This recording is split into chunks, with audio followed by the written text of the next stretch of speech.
Georges Fessy, pendant cette conversation, j'aimerais que, au cours des questions que je vais vous poser, vous commenciez par nous raconter comment la photographie est arrivée dans votre vie. Tout gamin, et par enthousiasme, j'ai commencé à faire des photos avec une boîte Kodak. C'était à la fin de la guerre quand même, il n'y avait pas grand-chose. Et puis, bon, alors je voulais que ce soit toujours bien, pas de fil électrique dans le paysage, pas de personnages.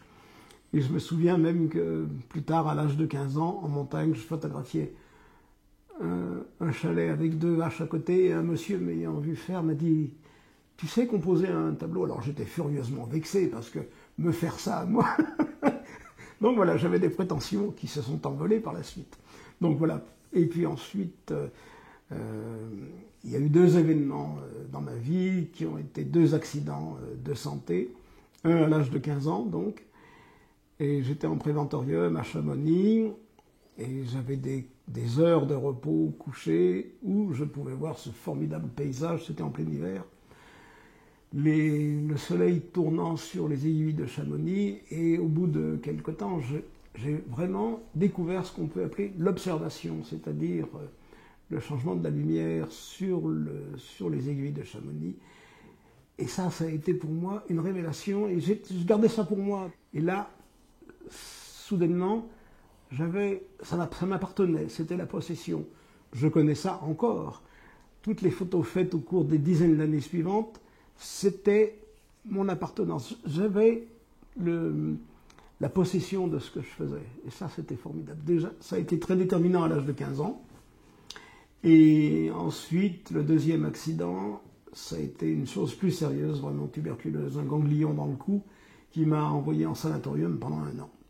Et là, comme je sortais de l'école de tissage où j'avais passé 4 ans, même 5 ans, bon, j'avais aussi travaillé déjà 1 année en usine, et c'était peut-être pas ma vocation, mais je fais partie de la génération pour laquelle les parents décidaient. Hein. C'était la fin de la guerre, tout ça.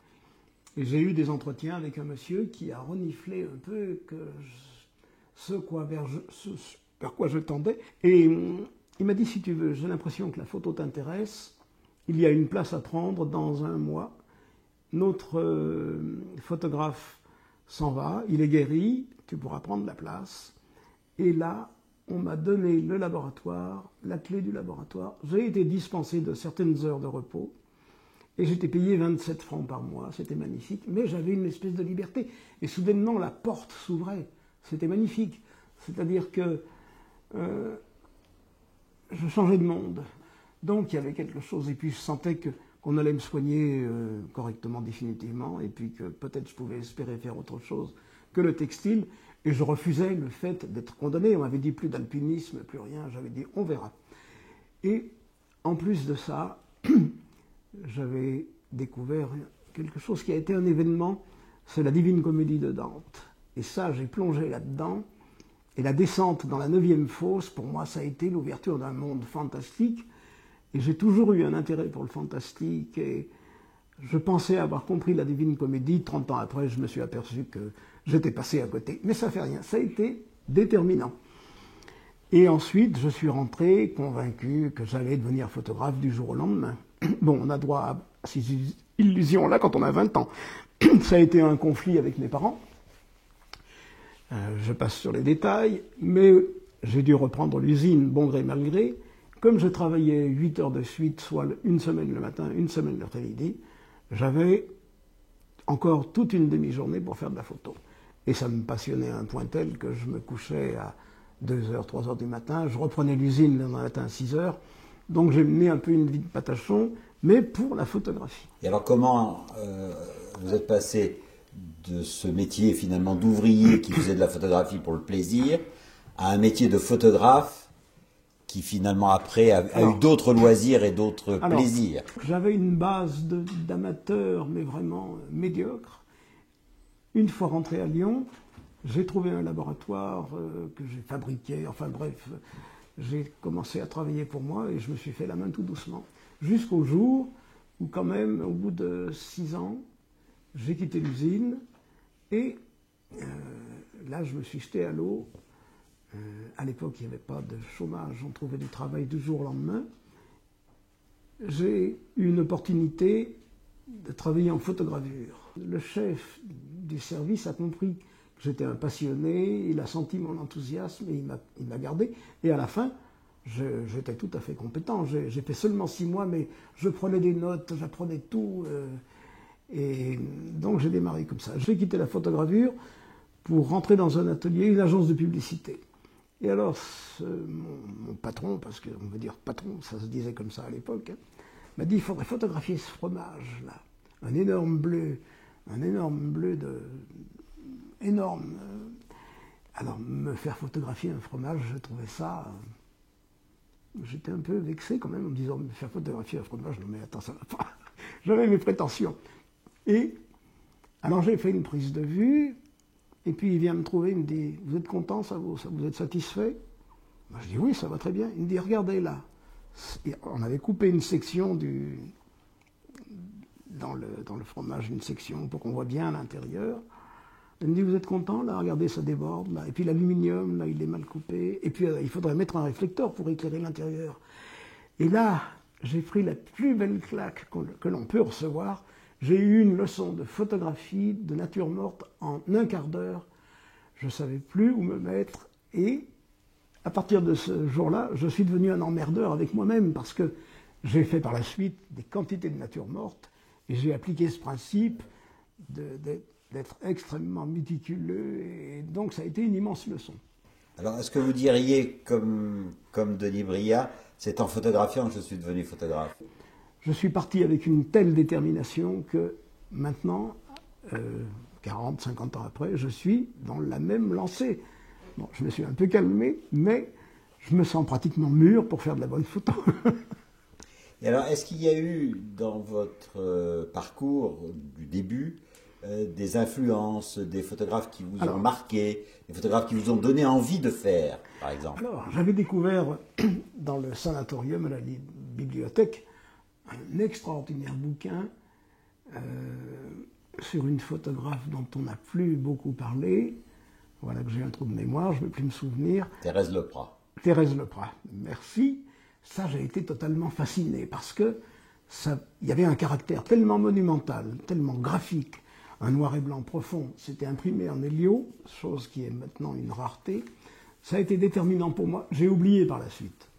Mais ce qui a été encore plus important, c'est que, de retour à Lyon, après cette année de sanatorium, j'ai rencontré le milieu de la peinture. Ça a été déterminant, le milieu des peintres, et encore maintenant, à choisir entre une expo de photo et une expo de peinture, je fais 500 km pour aller voir une expo de peinture. Et je peux dire qu'une fois à Paris, pratiquement tous les dimanches, pendant une année ou deux, j'étais au Louvre à arpenter les galeries. Ce métier qui se met en place, il commence à se mettre en place autour de la photographie publicitaire et de nature morte.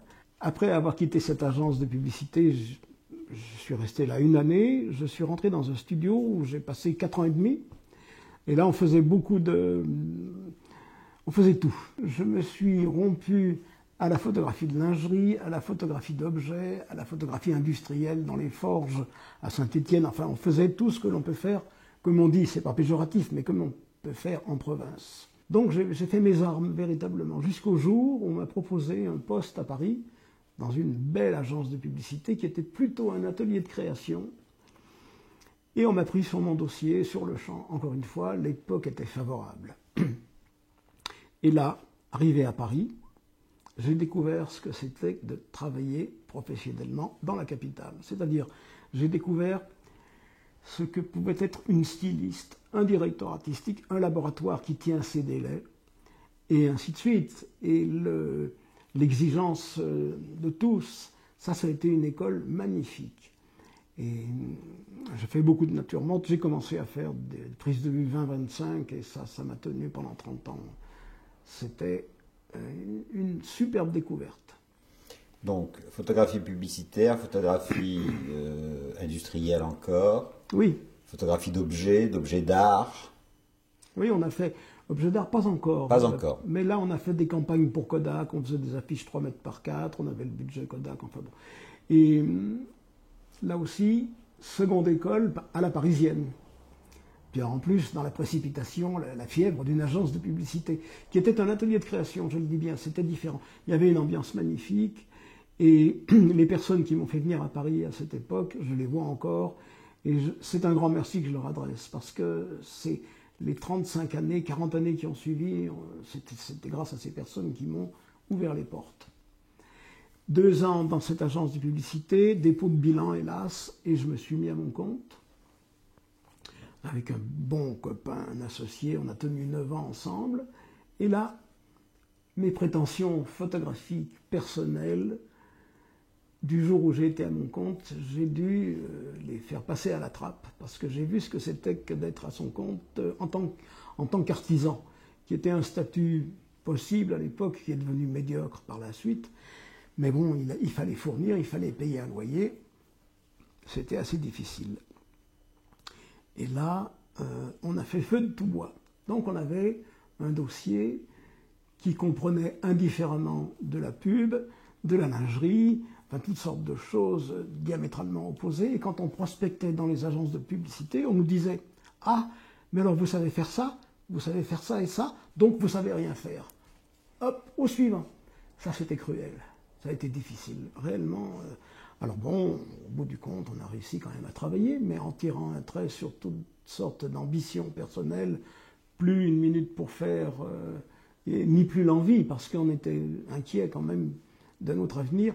Donc on a tiré un trait sur nos ambitions de pseudo-artistes en quelque sorte. Il a fallu fournir et réinvestir, parce qu'on est parti de rien, on a créé un studio, il a fallu acheter du matériel. Voilà, ben c'est un parcours qui me semble normal, quoi.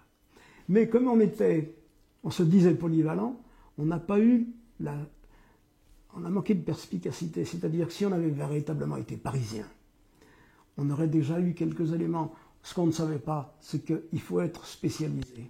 Georges Fessy, après cette expérience longue dans ce domaine de la photographie appliquée, des objets, de la nature morte, de la photographie industrielle, comment s'est fait à un moment donné le déclic qui vous a donné envie ou l'opportunité de photographier de l'architecture, qui n'était pas visiblement votre sujet principal de préoccupation avant? Pas photographiquement. Pas photographiquement. Mais je me suis toujours intéressé à l'architecture. Pour moi, ça dépassait quand même le premier étage. Et je me disais, bon, il me faudrait un événement maintenant photographique qui me fasse changer de direction.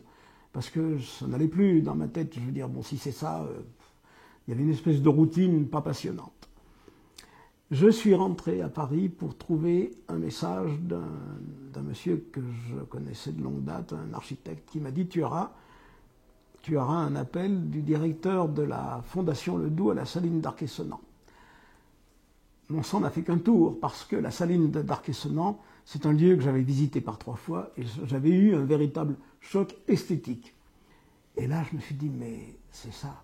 Parce que préalablement, je m'étais dit « Un lieu comme la Saline d'Arc-et-Senans, j'aimerais faire quelque chose là-dessus ». Au bout de 15 jours, j'ai eu un échange téléphonique avec le directeur qui m'a dit « Envoyez-moi les livres que vous avez faits, montrez-moi ce que vous avez fait ». Je lui dis « J'ai jamais fait un seul bouquin, je fais du vent, je fais de la pub ». Je lui dis « Mais comme je connais le lieu, j'ai un grand intérêt pour l'architecture de Claude-Nicolas Ledoux et pour la Saline que je connais pour être venu au moins 3 fois. » « Ah bon, alors vous n'avez rien à m'envoyer ?» Je lui dis « Mais si vous voulez, je vous présente mon dossier, je peux venir. » D'accord, je suis venu 15 jours après, c'était super bien neigé et tout. Et là, il m'a bien regardé, on a discuté une journée, j'ai passé avec lui. À la fin, il m'a dit « Bon, vous n'avez pas de photo d'architecture, mais vous avez le sens de la lumière, vous avez le contrat. » J'en revenais pas, j'avais un contrat pour 14 mois, carte blanche. Nous étions 3 photographes. Ça a été, pour moi, une formidable découverte. On a fait une exposition, on a fait un bouquin, et j'ai rencontré sur place Jean Nouvel, des gens importants de la... C'est en quelle année, ça? 82, 83. Et une fois de retour, une fois le contrat terminé, Hubert Tonka, à qui je dois beaucoup, autant je dois beaucoup au directeur de la Fondation Ledoux à la Saline, autant je dois beaucoup à Hubert Tonka qui m'a appelé, qui m'a dit « Écoute, parce qu'on s'était rencontrés à l'occasion d'une exposition qu'il avait montée à la Saline d'Arquesonant. Il m'a dit, écoute, viens voir, là, il faudrait qu'on parle un peu. Il m'a dit, on va te confier un reportage pour faire un bouquin sur l'Institut du monde arabe. Et moi, l'Institut du monde arabe, j'en avais pas vu la moindre des fondations, je n'avais rien vu du tout. J'ai dit oui, c'était l'architecture contemporaine. Soudainement, je sortais du patrimoine, c'était mon deuxième travail sur l'architecture. Et ça a été un choc pour moi. Alors, j'avais dit, mais j'aimerais rencontrer Jean Nouvel pour savoir ce qu'il demande. Alors, j'ai fait une visite d'abord, comme ça, en fin de chantier. J'étais d'un enthousiasme comme un gamin, c'était formidable qu'on me confie ça, que l'on me fasse confiance. Et quand enfin Jean Nouvel est venu, je lui dis, Jean, mais qu'est-ce que tu souhaites et tout. Il me dit, mais rien, le bâtiment est là, c'est à toi de faire. Alors c'était doublement formidable. Et on a fait ce livre qui a eu quand même beaucoup de succès. Et ensuite, on a fait une série de monographies du même genre. J'ai dû en faire 17 sur d'autres bâtiments. Le premier bâtiment de Dominique Perrault, tout de même. Et ainsi de suite. Ça a été une empoignade. À nouveau, c'était la possession. C'était ma chose, absolument. Alors, si je comprends bien, vous avez eu la chance de commencer par un bâtiment extraordinaire de Ledoux, de continuer par un bâtiment extraordinaire d'un contemporain qui est Jean Nouvel, ensuite de travailler avec Perrault. Donc, vous avez tout de suite tapé dans le haut du panier. Mais voilà, ça me convenait tout à fait. J'avais des ambitions. Non, c'est la chance. Bien sûr. C'est la chance. C'est un système de rencontres qui ont fait que, à partir du coup de téléphone que j'ai trouvé sur mon répondeur en rentrant à Paris, soudainement, il y a eu un enchaînement là. Et ça a été, pour moi, déterminant pour 25 années. Hein. Alors, il y a une question que je voudrais vous poser, parce que je crois que c'est une question qui peut intéresser beaucoup de photographes, et peut-être même beaucoup d'autres types de créateurs. Vous qui photographiez donc des œuvres accomplies, un bâtiment architectural, c'est une œuvre accomplie, même si vous la photographiez pendant le chantier, mais grosso modo, c'est une œuvre accomplie. Donc, est-ce que vous pensez qu'il est possible, et je crois que ça a été prouvé, mais pour vous, comment ça s'est passé, en fait, de trouver le chef-d'œuvre dans le chef-d'œuvre? Alors, bonne question embarrassante. Oui, c'est-à-dire que on me faisait confiance. Alors, j'avais à honorer une commande, c'est évident. Vous aviez quand même un cahier des charges? Non. Non, pratiquement jamais. J'ai toujours eu carte blanche, c'est ça. C'est ce qui est... La grande chance que j'ai eue, c'est que j'ai toujours eu carte blanche. Alors, j'étais à la fois angoissé en me disant, faut pas que je me plante, je ne suis qu'un débutant dans la photographie d'architecture. Et en plus, je voulais aller au-delà de la simple prise de vue, parce que photographier l'élévation d'un bâtiment, ça me paraissait tellement banal. Je me disais, bon, bah, si c'est ça, c'est un peu bête quand même. Alors, soudainement, à force de bien regarder l'objet, comme j'avais appris à observer la lumière, je tournais autour, je passais beaucoup de temps, et là, je me suis dit, mais ça c'est formidable, ça c'est extraordinaire. Et puis, donc, j'ai fait mon travail d'une part au feeling pour ce que me proposait l'architecture en tant que... il y avait des correspondances avec ma sensibilité, et puis, en même temps, il fallait faire un portrait du bâtiment. Élévation, intégration dans le contexte urbain, toutes ces choses-là. Ce qui fait que j'ai sûrement passé 3 fois plus de temps que pour un simple reportage pour faire la photo d'identité d'un bâtiment. J'ai donc, je me suis investi totalement, et comme quand j'avais 20 ans, oui, j'avais lu un ou deux bouquins sur Mondrian, sur Paul Klee et tous ces gens-là, c'est là où je me suis aperçu que toutes ces choses-là revenaient. Donc, je me suis accordé, sans m'en rendre compte, des libertés à un point tel que, ceci dit en toute modestie, mais, les archives m'ont dit, mais on n'avait jamais vu ça comme ça. Et encore maintenant, récemment, on m'a dit, mais vous voyez ce que les autres ne voient pas. Voilà, un grand satisfait, mais l'archive me sert de prétexte pour faire un peu ce que j'ai envie et ce qui me frappe véritablement.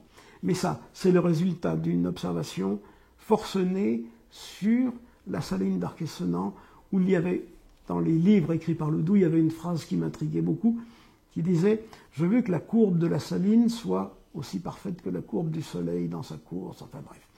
Alors j'avais lu tout ce qu'il avait écrit, pas tout, parce que c'est assez colossal, mais je m'étais imprégné de ça, et comme j'avais un contrat sur 14 mois, donc sur 4 saisons, à chacune de mes arrivées à la Saline, je voyais où se situait la lumière.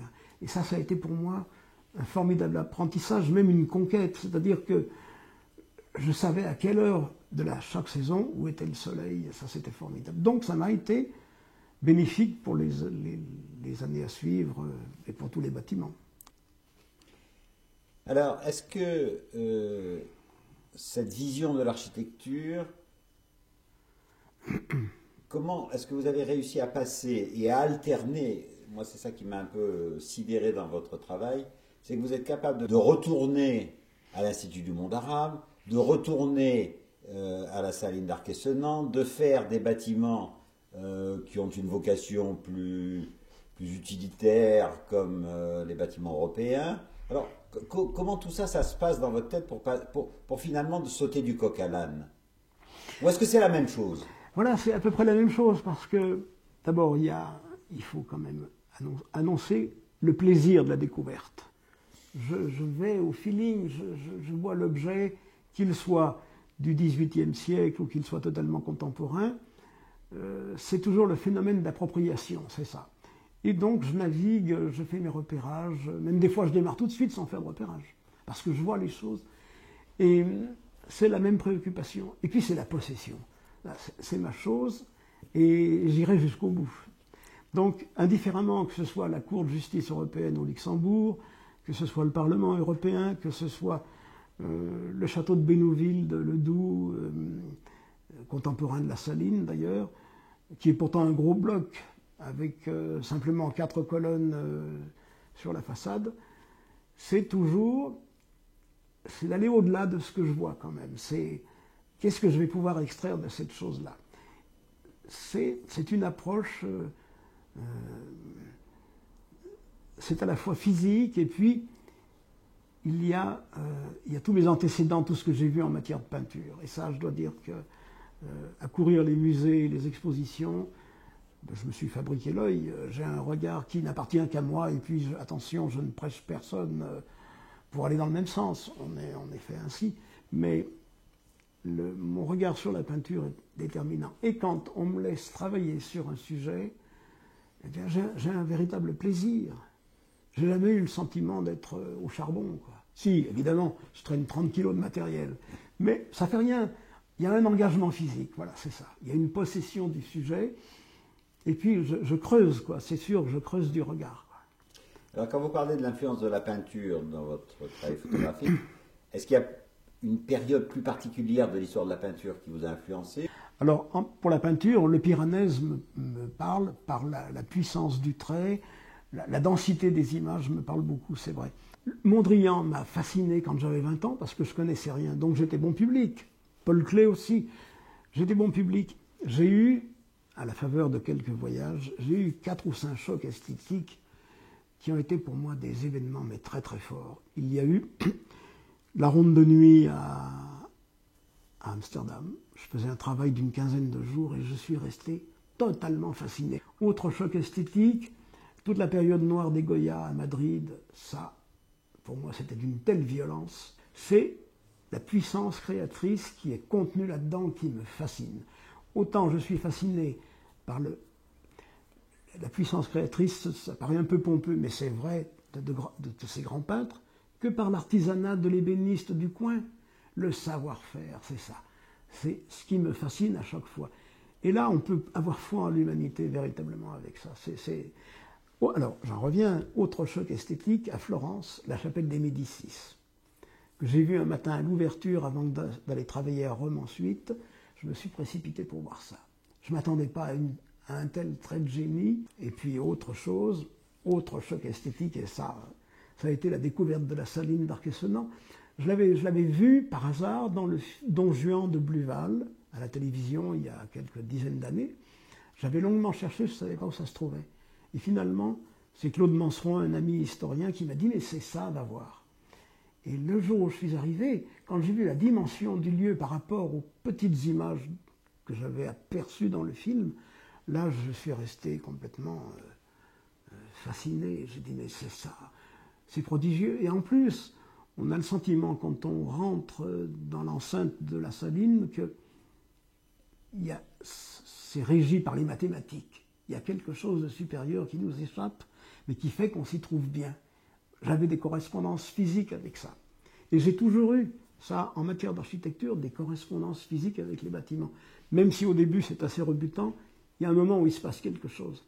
L'appropriation de l'espace, la force des volumes, les noirs, les blancs, il y a tout un ensemble de superpositions qui font que, pour moi, c'est un vrai plaisir, on va dire pictural, allez. Est-ce qu'il y a eu une fois dans votre travail photographique, avec un contemporain, bien entendu, parce qu'avec le doux, ça serait difficile, mais un architecte qui vous a dit non, voilà, non, alors, non, non, c'est pas ça. Alors, oui, si vous vous plantez complètement. Alors, voilà. Alors, c'est arrivé, mais effectivement, j'avais pensé à ça. Après avoir fait l'Institut du monde arabe, ou à peu près à la même époque, Hubert Tonka toujours me dit il faudrait photographier le collège Tandou. C'est Henri Gaudin, qui est quand même un architecte dont on connaît le nom. On attend que tu fasses des photos, on fait une monographie. Alors, j'étais aussi dans mes petits souliers, parce que Gaudin, je ne le connaissais pas. On a travaillé 20 ans ensemble par la suite, mais je ne le connaissais pas. Je ne savais pas quels étaient ses souhaits. Et bon, j'y suis allé d'une manière un petit peu raide, photographier un collège. Un collège, ça n'avait pas l'image d'un bâtiment emblématique comme l'Institut du monde arabe. Mais bon, j'y allais d'une manière un peu raide, c'est-à-dire, j'appliquais le principe bête de faire l'élévation, ceci, cela. Enfin, j'ai fait pas mal de choses, mais je rends tout mon travail à Hubert Tonka, qui me téléphone le lendemain, qui me dit « Georges, ça va pas, Henri Gaudin, ça va pas les photos ». Alors évidemment, sueur froide, je me suis dit « Mon vieux, t'es vraiment un débutant, il va falloir s'accrocher ». Mais Hubert me dit « Mais non, vous allez prendre un verre au bistrot d'à côté et il va t'expliquer ». Alors j'arrive, je vois Henri Gaudin, qui est 2 fois grand comme moi, chaleureux, qui me dit « Oui, mais voilà, on va parler de tout ça. Moi, je fais dans la matière, dans l'épaisseur. On va voir ça sur place. » Alors, on prend un café. Effectivement, chose qui m'avait échappé. C'est comme ça qu'on apprend son métier. Il avait des excroissances sur sa façade. Il y avait tout un travail de plasticien. C'était le contraire de la transparence de l'architecture, qui est le mot à la mode depuis 20 ans. Il y a des fois où ça m'énerve, mais enfin bon. Il m'a dit, mais regarde ça, regarde ça, regarde ça. Et là, j'ai eu une belle leçon d'architecture d'Henri Gaudin. C'est-à-dire que c'était son écriture, et il revendiquait un type d'image bien défini. Alors j'ai fait ça, puis ça a marché, et puis on a fait le bouquin. Ça a été pour moi une belle sueur froide, parce que soudainement je me sentais mauvais, quoi. Tout à fait mauvais.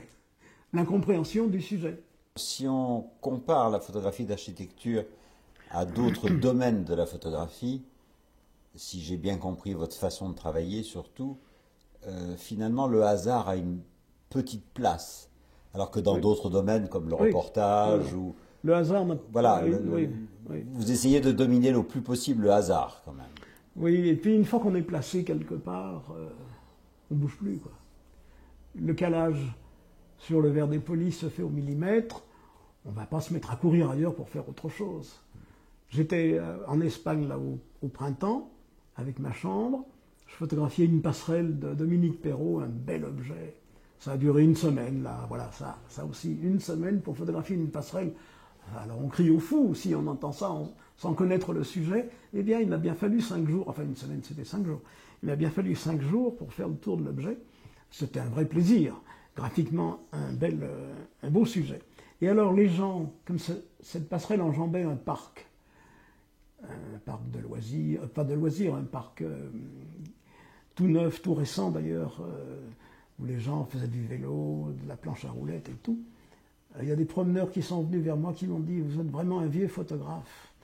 Et puis vous avez vraiment un vieil appareil. » Alors, quand ils ont regardé dans le dépoli, ils Ils m'ont dit, mais c'est à l'envers. Alors ensuite, ils m'ont dit, est-ce qu'on peut vous photographier? Ça s'est produit plusieurs fois. Alors, effectivement, ils étaient étonnés que je reste une demi-heure à la même place, attendant que, là aussi, là j'avais des gens, c'était obligatoire d'en avoir, mais je voulais qu'ils soient placés au bon endroit, en fonction de la lumière qui changeait. Donc j'étais immobile, et ils repassaient, ils me disaient, mais vous êtes toujours là? J'essaye le mieux possible de restituer la première impression qu'on a quand on rentre dans un espace. Oui, oui. Alors évidemment, il faut des fois revenir 2 heures après, 3 heures après, ou alors au crépuscule pour avoir cette restitution. J'ai eu ça à la Cour de justice européenne en plein hiver. J'ai dû attendre 3 jours, je crois, pour pouvoir photographier la salle des délibérés. Mais le miracle s'est produit, je le soupçonnais. Hein. Au soleil couchant, j'avais une lumière dorée qui rentrait à l'intérieur. Ça, c'était vraiment mérité, parce que j'ai fait une belle image, mais ça a demandé beaucoup de patience. Et puis de supputation en me disant, le soleil va passer par là, il y a des chances pour que ce soit comme ça. Alors, on a parlé de votre travail de studio, qui a duré un peu plus de 30 ans, c'est ça? Oui, à peu près, oui. Un peu plus de 30 ans. À Paris, 30 ans, oui. De votre travail sur l'architecture qui dure toujours. Ces 2 domaines sont des domaines très professionnels. Est-ce qu'il y a un jardin secret? Je voudrais bien effectivement entreprendre ou poursuivre ce que j'avais commencé il y a 40, 50 ans. Le portrait me passionnait énormément. Et puis, quand il a fallu gagner sa croûte, on va le dire comme ça, hein, eh ben, j'ai oublié volontairement, j'ai mis ça au placard. Alors effectivement, j'aimerais bien reprendre le portrait. Et puis, le domaine du fantastique m'a toujours intéressé. Quand il y avait eu une exposition sur les symbolistes il y a 40 ans à Paris, j'ignorais ce qu'était le symbolisme. Je savais qui était Mondrian, mais j'ignorais. Je savais 2, 3 choses, mais j'avais jamais vraiment vu une rétrospective sur les symbolistes. Alors j'ai été fasciné par les symbolistes, j'ai été fasciné par Goya dans le caractère noir et fantastique. J'ai un petit jardin secret comme ça là derrière, mais qu'est-ce que je vais en faire avec la photographie? C'est difficile, il ne faut pas avoir la prétention de vouloir faire de la peinture en photographie. Au début du fin 19e, début 20e, on a eu les pictorialistes qui ont fait un travail magnifique, on ne va pas refaire la même chose. Mais entre le domaine du onirique, l'imaginaire, tout ça me préoccupe beaucoup. Et le traduire photographiquement, on est toujours sur le fil du rasoir. Alors, je vais peut-être courir un peu sur le fil du rasoir, on va voir.